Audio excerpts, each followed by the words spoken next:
piatok 22. septembra v doobednejších hodinách obyvateľov obci Horných Kisúc určite vydesili sirény hasičských automobilov, ktoré v nezvyklom počte mierili do obce Makov. Našťastie nestalo sa tu nič desivého, i keď dôvod príchodu hasičov bol nemenej vážny. Konalo sa tu totiž námetové hasičské cvičenie v zariadení Centra sociálnych služieb v Makove.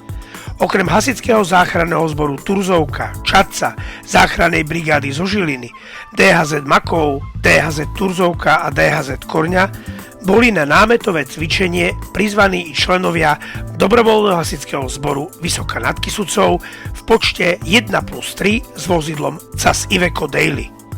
Naši dobrovoľní hasiči plnili úlohu vyhľadávania osôb, ktoré v panike opustili zariadenie.